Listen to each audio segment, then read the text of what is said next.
Hello दोस्तों, आप सभी को हमारा इस चैनल में स्वागत है। आज हम सभी लोग काव्य खंड का पहला चैप्टर, जिस शीर्षक का नाम है गुरु नानक, और यह जो प्रश्न है खास करके बिहार बोर्ड मैट्रिक परीक्षा के लिए महत्वपूर्ण है।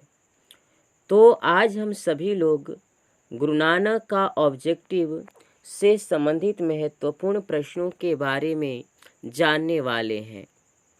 तो देर ना करते हुए हम इस वीडियो को शुरू करते हैं। तो हमारा पहला प्रश्न ये है कि सिख धर्म का प्रवर्तन किसने किया था। जी हाँ दोस्तों, सिख धर्म का प्रवर्तन किसने किया था? क्या आंसर होना चाहिए? ऑप्शन ए में है गुरु नानक, बी में है गुरु गोविंद सिंह, सी में है गुरु तेग बहादुर, डी में गुरु अर्जुन देव। आप लोग बताइए, सिख धर्म का प्रवर्तन किसने किया था? इसका सही आंसर क्या होना चाहिए दोस्तों?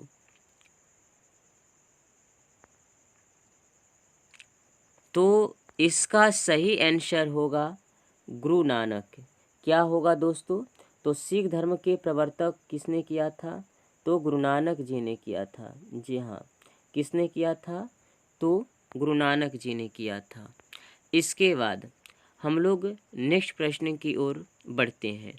अगला प्रश्न हमारा कह रहा है गुरु नानक का जन्म। जी हाँ दोस्तों, गुरु नानक का जन्म किस स्थान पर हुआ था, या उस स्थान का नाम क्या है? तो गुरु नानक जी का जन्म किस स्थान में पर हुआ था? तो ए में नंदग्राम, बी में तलवंडी ग्राम, सी में गुरुग्राम, के डी में बेलसंडी ग्राम। आप लोग बताइए क्या होना चाहिए? तो इसका सही जवाब है B. B is the correct answer. अर्थात गुरु नानक जी का जो जन्म हुआ था वो तलवंडी ग्राम में हुआ था। कहाँ हुआ था दोस्तों? तो तलवंडी ग्राम में हुआ था। और हम लोग बढ़ते हैं। अगला प्रश्न है हमारा, गुरु नानक का जन्म स्थान को कहा जाता है। अर्थात गुरु नानक के जन्म स्थान को क्या कहा जाता है? ए में गुरुग्राम, बी में गुरु साहेब, सी में नानक ग्राम, डी में नानकाना साहब। क्या होना चाहिए मेरे दोस्तों? तो इसका सही जवाब होगा हमारा डी। क्या होगा दोस्तों? तो इसका सही जवाब हमारा होना चाहिए ए डी। गुरु नानक जी का जन्म स्थान को क्या कहते हैं? तो नानकाना साहब कहते हैं। और मैं आप लोगों को जानकारी के लिए बता दूं कि नानकाना साहब, ये जो नानकाना साहब है, ये कहाँ अवस्थित है अभी? तो पाकिस्तान में स्थित है। कहाँ है दोस्तों? तो पाकिस्तान में स्थित है। पाकिस्तान हो जाएगा हमारा। प्रश्न हमारा कह रहा है गुरु नानक के पिता थे। अर्थात गुरु नानक के पिता का नाम क्या था? ए में है हमारा दीनबंधु खन्नी, बी में मूलचंद खन्नी, और सी में कालूचंद खत्री। क्या होना चाहिए? इसमें क्या होना चाहिए? और डी में हमारा है दयाल चंद खन्नी। तो आप लोग को जानकारी के लिए हम यह बता दूं कि गुरु नानक के पिता का नाम था कालूचंद खत्री। जी हाँ मेरे दोस्तों, गुरु नानक के पिता का नाम था कालूचंद खत्री, और इन्होंने राम नाम पर बल दिया था। गुरु नानक जी का कहना था कि अगर जो व्यक्ति इस धरती पर जन्म लेकर के राम नाम का गुणगान नहीं करता है, उसका जीवन व्यर्थ हो जाता है। वो जो भी बोलता है, जो भी खाता है, वो सारा विष के समान प्रतीत हो जाता है। और जो गुरु नानक थे वो निर्गुण भक्ति धारा के कवि थे। जी हाँ मेरे दोस्तों, गुरु नानक किस भक्ति धारा के कवि थे? तो निर्गुण भक्ति धारा के। निर्गुण भक्ति धारा एक ऐसा भक्ति धारा होता है जिसमें भगवान का रंग रूप आकार नहीं दिखाई देता है, तो उसे हम निर्गुण भक्ति धारा कहते हैं। नेक्स्ट की ओर हम लोग बढ़ते हैं, अगले प्रश्न की ओर चलते हैं। अगला प्रश्न हमारा कह रहा है मेरे दोस्त, गुरु नानक की माता का क्या नाम था? जी हाँ दोस्तों, गुरु नानक की माता का नाम क्या था? ए में तृप्ता देवी, बी में तप्ता देवी, सी में सीता देवी, डी में अनुराधा देवी। क्या होना चाहिए? तो गुरु नानक के माता का नाम था तृप्ता देवी। जी हाँ दोस्तों, क्या नाम था? तो गुरु नानक के माता का नाम था तृप्ता देवी, अर्थात तृप्ता देवी इज द राइट आंसर। अगले प्रश्न की ओर हम लोग बढ़ते हैं। अगला प्रश्न हमारा कह रहा है, सिख धर्म के प्रवर्तक कौन थे? सिख धर्म के प्रवर्तक कौन थे? ए में है बंदा वैरागी, बी में है गुरु नानक, सी में अर्जुन देव, डी में गुरु गोविंद सिंह। तो आप लोग को जानकारी के लिए हम बता दूं कि सिख धर्म का जो प्रवर्तक थे वो थे गुरु नानक। कौन थे? तो गुरु नानक थे। जी हाँ, और सिखों के जो पहले गुरु थे वो सिखों के पहले गुरु का नाम था गुरु नानक। सिखों के 10वें गुरु कौन थे? तो गुरु गोविंद सिंह। और सिखों के 5वें गुरु कौन थे? तो पाँचवें गुरु का नाम था हमारा अर्जुन देव, और 10वें गुरु का नाम था हमारा क्या? गुरु गोविंद सिंह। जी हाँ, गुरु गोविंद सिंह का जन्म कहाँ हुआ था? तो गुरु गोविंद सिंह का जन्म हुआ था पटना में हुआ था। पटना किस नदी के तट पर स्थित है? तो पटना हमारा गंगा नदी के तट पर स्थित है। और पटना में कौन सी पुल है? तो गांधी सेतु पुल वहाँ पर स्थित है। तो इतनी चीज़ों को हमें याद रखना है। अगला प्रश्न हमारा कह रहा है कि किस मुगल सम्राट से गुरु नानक की भेंट हुई थी?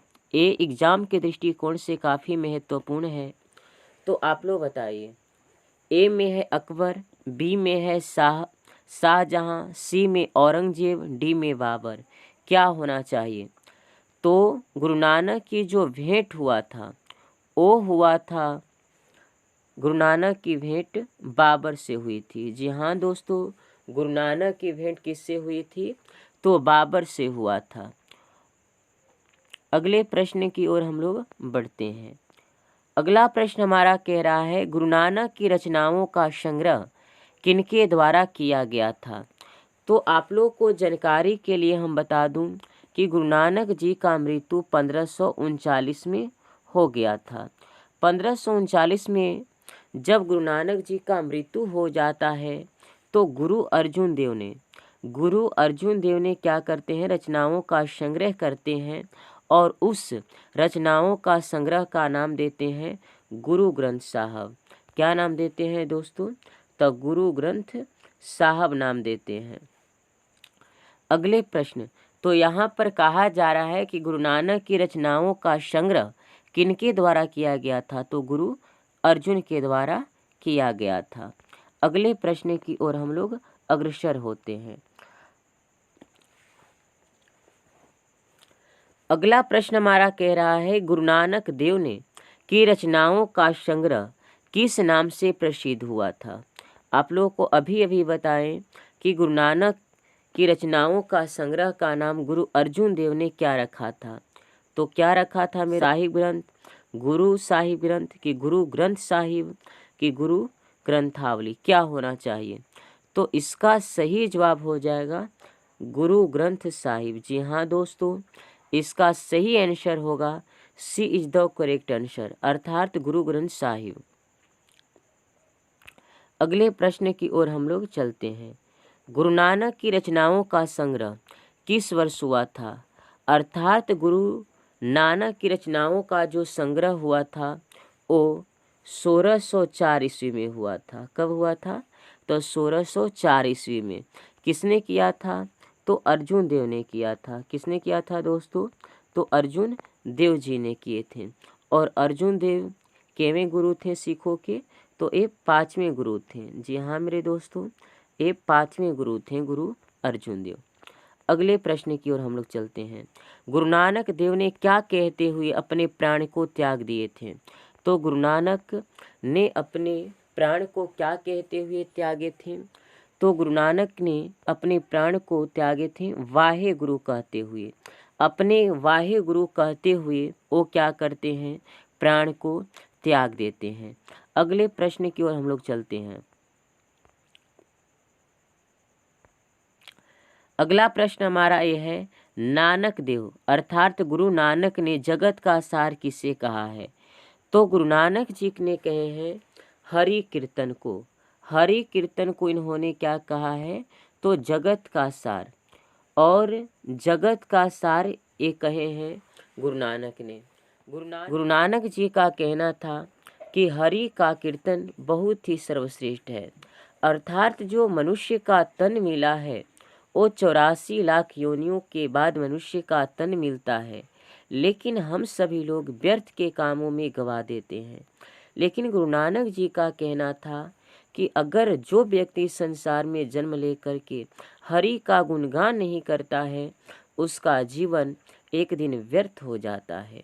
जी हाँ दोस्तों, तो जगत का सार किसे कहा है गुरु नानक ने? तो हरि कीर्तन को कहा है। अगले प्रश्न की ओर हम लोग चलते हैं। किसके बिना इस संसार में जन्म लेना व्यर्थ है? किसके बिना इस संसार में जन्म लेना व्यर्थ है? यश के बिना, दान पुण्य के बिना, के तीर्थ यात्रा के बिना, के डी में भगवत नाम के बिना। तो आप लोगों को जानकारी के लिए हम बता दूं कि इसका सही आंसर होगा भगवत नाम के बिना। भगवत नाम के बिना इस संसार में जन्म लेना क्या है? तो व्यर्थ है। अगले प्रश्न की ओर हम लोग चलते हैं। अगला प्रश्न हमारा कह रहा है कि ब्रह्म का निवास कहाँ होता है?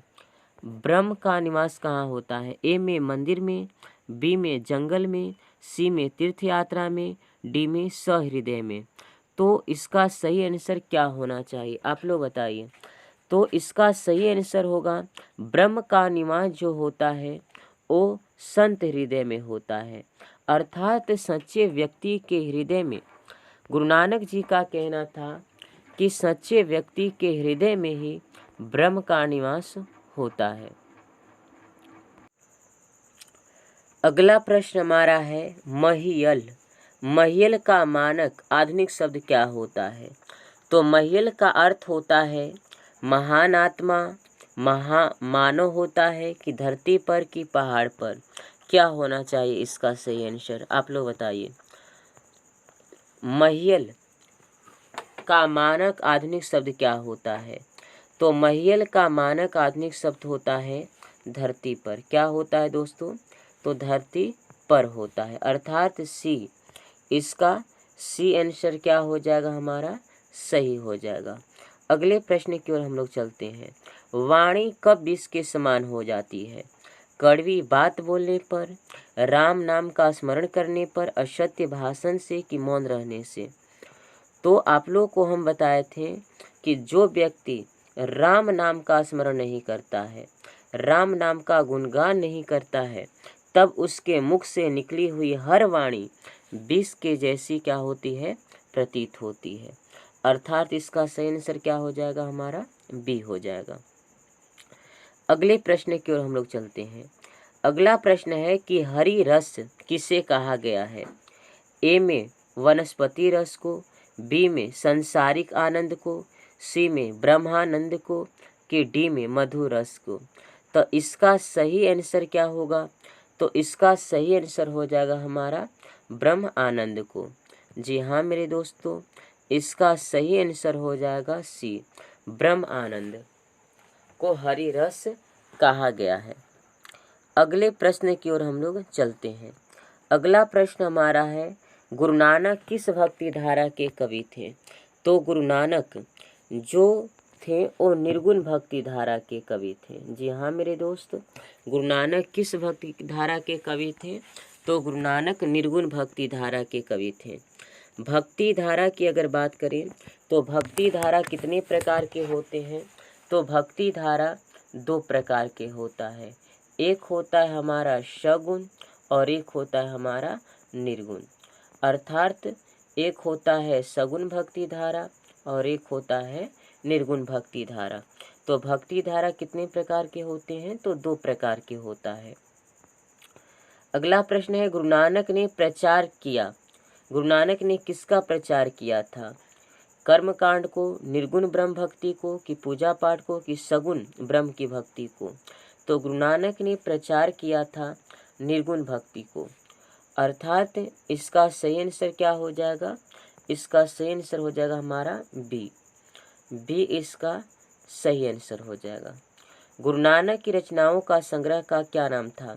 तो गुरु नानक की रचनाओं का संग्रह का नाम था गुरु ग्रंथ साहिब। अगले प्रश्न की ओर हम लोग चलते हैं।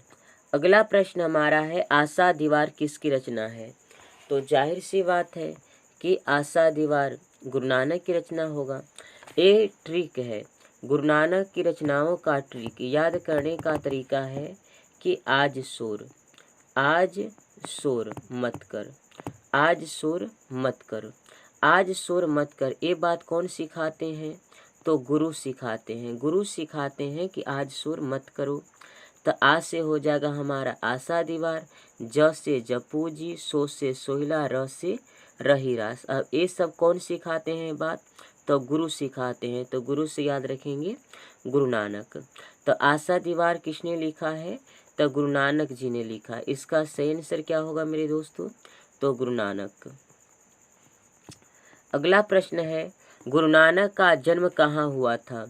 तो गुरु नानक का जो जन्म हुआ था हमारा, वो हुआ था, गुरु नानक का जन्म कहाँ हुआ था? तो वो हुआ था नानकाना साहब में। और ये नानकाना साहब कहाँ पड़ता है? तो पाकिस्तान में पड़ता है। अगले प्रश्न की ओर हम लोग बढ़ते हैं। हरि रास किसकी कृति है? तो ये हो जाएगा गुरु नानक की हो जाएगा। अगले प्रश्न को हम लोग देखते हैं। गुरु नानक का जन्म कब हुआ था? 1467, 1468, 1469 की 1470? तो इसका सही आंसर हो जाएगा 1469 ईस्वी में। अगले प्रश्न की ओर बढ़ते हैं। गुरु नानक का जन्म कहाँ हुआ था? तो गुरु नानक का जन्म हुआ था तलवंडी, लाहौर में हुआ था। अगले प्रश्न की ओर हम लोग बढ़ते हैं। गुरु नानक के पिताजी का नाम क्या था? गुरु नानक के पिताजी का नाम गुरु तेग बहादुर, गुरु अर्जुन देव, कालूचंद खत्री के डी में लालचंद्र खत्री?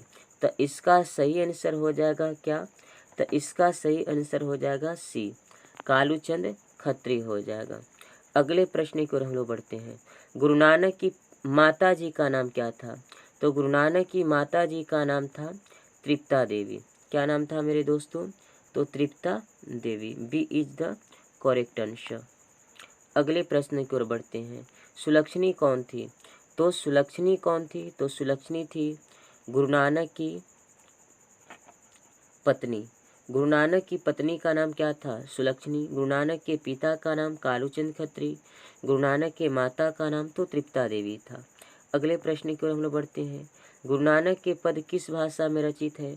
तो पंजाबी मिश्रित भाषा में। इसका सी सही आंसर हो जाएगा। अगले प्रश्न की ओर हम लोग बढ़ते हैं। गुरु नानक ने जन्म स्थान को क्या कहते हैं? गुरु नानक के जन्म स्थान को क्या कहते हैं? तो इसका सही आंसर हो जाएगा नानकाना साहिब कहते हैं। अगले प्रश्न की ओर बढ़ते हैं। अगला प्रश्न हमारा है, नानकाना साहब कहाँ अवस्थित है? तो नानकाना साहब पाकिस्तान में अवस्थित है। अगले प्रश्न की ओर बढ़ते हैं। गुरु नानक की रचना है सोहिला, जपू जी, आशा दीवार, इनमें से सभी? तो इसका सही आंसर क्या हो जाएगा? डी हो जाएगा, इनमें से सही, इनमें से सभी। अगले प्रश्न की ओर। गुरु नानक ने किन्हें सम्मान दिया है? कविता को, लेखन को, स्त्री को, कि पुरुष को? तो पाठ के अनुसार बताना है। तो गुरु नानक ने किन्हें सम्मान दिया है? तो गुरु नानक ने सम्मान दिया है स्त्रियों को। तो इसका सही आंसर क्या होगा? तो सी सही आंसर हो जाएगा। अगले प्रश्न की ओर बढ़ते हैं। कौन पहले संत हैं जिन्होंने विदेशी आक्रमणकारियों के विरुद्ध में आवाज़ उठाए थे? तो वो थे हमारे गुरु नानक जी थे। अगले प्रश्न की ओर बढ़ते हैं। जो नर दुख में दुख नहीं माने, पाठ के लेखक कौन है? तो इसका सही आंसर क्या होना चाहिए? तो इसका सही आंसर हो जाएगा हमारा गुरु नानक, यानी B is the correct answer. अगले प्रश्न की ओर। गुरु नानक का कथन किस कवि के कथन से मिलता है?